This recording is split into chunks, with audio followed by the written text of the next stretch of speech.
Oi, gente! Estamos mais uma vez no ar com a nossa Web TV, a Bem de no Ar, a informação num clique.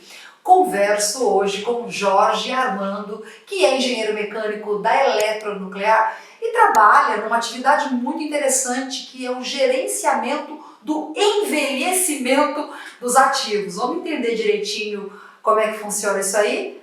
Bom, está no ar a Bem de no Ar, a informação num clique.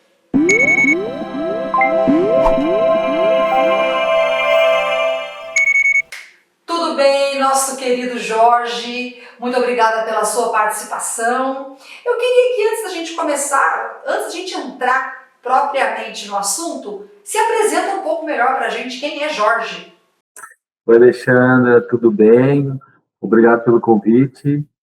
Eu sou o Jorge Armando, eu sou engenheiro mecânico, formado pela Unesp de Bauru, interior de São Paulo, e trabalho na Eletronuclear desde 2005.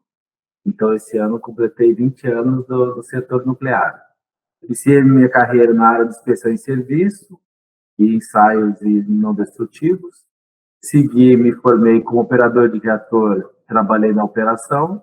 E desde 2018, trabalho num projeto de extensão de vida útil da usina e gerenciamento de envelhecimento dos equipamentos da central nuclear. Então, nós viemos nesse projeto, que é muito interessante e muito importante para o país, para dar uma vida longa à nossa central nuclear. Até a minha próxima pergunta já era, qual que é a importância do inspetor de ENGIE? Aí, mais nesse contexto, né, para averiguar o envelhecimento mesmo, né, dos ativos, dos equipamentos. É fundamental, né, o papel desse inspetor nessa área, não é? Com certeza. O conceito de gerenciamento de envelhecimento nasce na indústria nuclear americana para permitir que as indústrias, que as usinas, os reatores, operem além da sua vida estimada de projeto. E para você monitorar a condição desses equipamentos, você utiliza os ensaios destrutivos. E aí que vem uma parte importante dessa filosofia. O inspetor é uma função primordial, porque além de estar bem qualificado, ele tem que entender muito bem a sua técnica para executar e a gente da engenharia ter o resultado adequado para poder continuar monitorando esse envelhecimento do componente, equipamento, sem que ele perca a sua função de projeto. E olha só, eu fico imaginando que é uma situação que apresenta riscos, né? Porque a eletronuclear é uma usina, né? Então, assim, você tem algum caso para contar para a gente de algum case, de alguma situação de risco que, de repente, se não contasse aí com o trabalho do inspetor de ENGIE, teria tido proporções aí terríveis? O risco que a gente está falando é o risco de perder o equipamento em si, né? Porque, assim, a principal filosofia de uma central nuclear é a segurança. E a segurança do meio ambiente é a segurança dos trabalhadores. Então, para você ter essa segurança, você tem que ter os equipamentos em boa operabilidade, em boas condições, plenamente. Então, a realização periódica desses ensaios vai ao encontro dessa filosofia. Então, executar os ensaios adequadamente, para nós, é fundamental, dentro da frequência estimada. Então, existe, sim, momentos em que o operador ou o inspetor ele vai reportar, olha, esse equipamento está degradando, esse equipamento está envelhecendo, e aí a gente toma ação para poder fazer a mitigação ou reparo antes que aconteça a falha. Ou até mesmo a substituição em alguns casos, né? Ou até mesmo a substituição.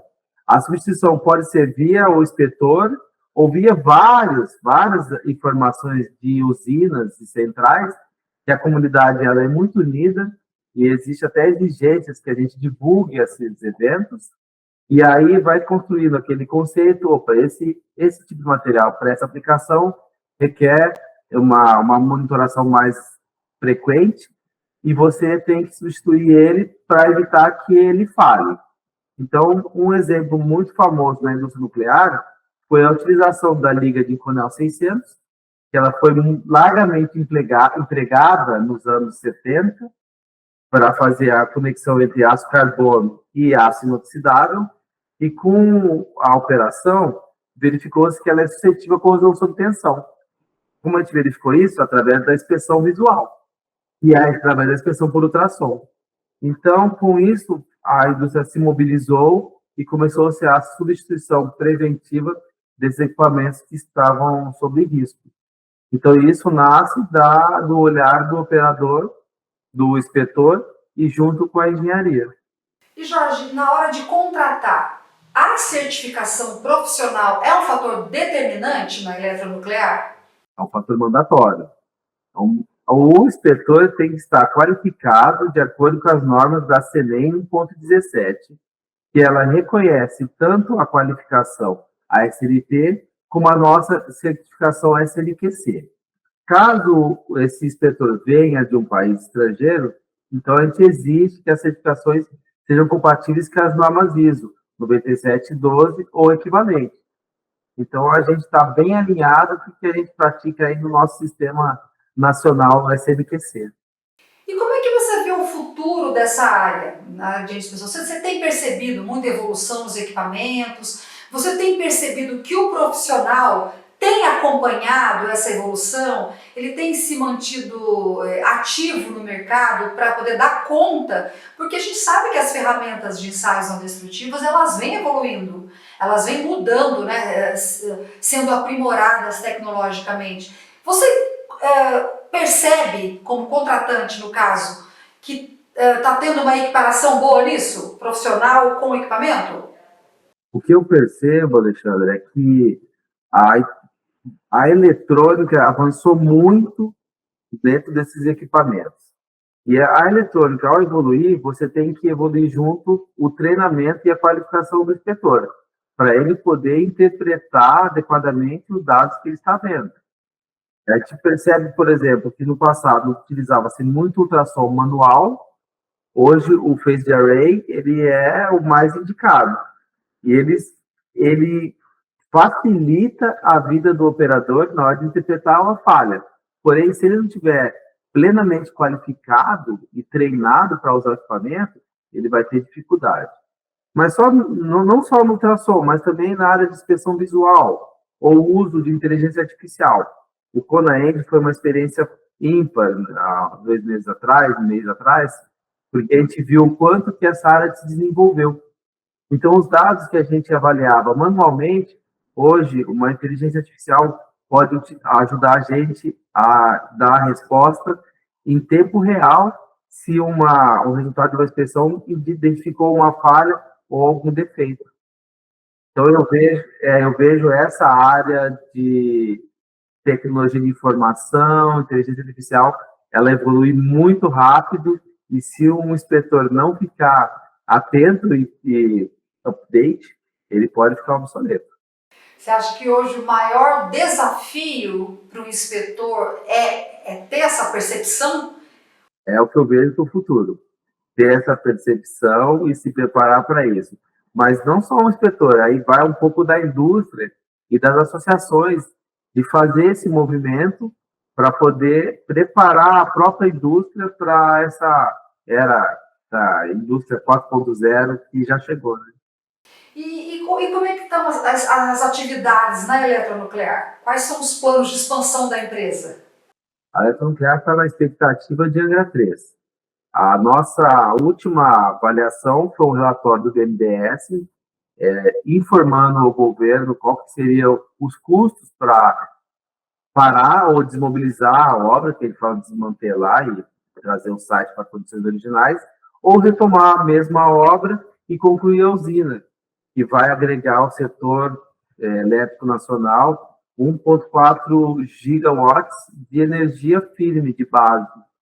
Então, a gente aguarda até o final do ano mais uma reunião do Conselho, né, de Políticas Energéticas, para ele definir como a gente deve caminhar nos próximos anos.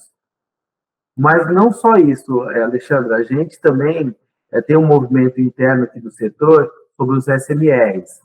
Então, no mês que vem, em outubro, a gente deve ter um seminário com o código ASME americano, e a gente, além de falar de projetos e operação de usina, a gente vai falar desses novos modelos de reatores, que pode ser uma grande opção para áreas de grande centro ou para áreas remotas também, que ele hoje seria o chamariz da indústria nuclear, que é o que as grandes projetistas e fabricantes estão apostando. Será o futuro da indústria nuclear, os reatores modulares.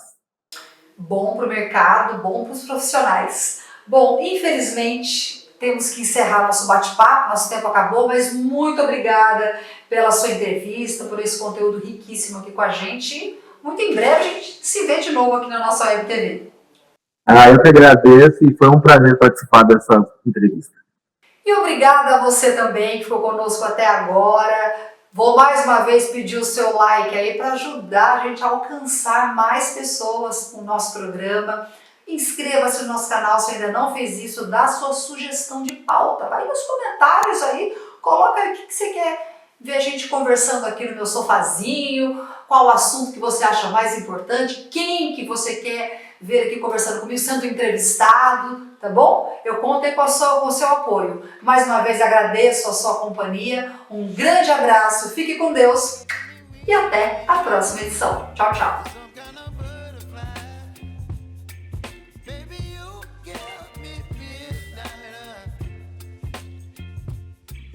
By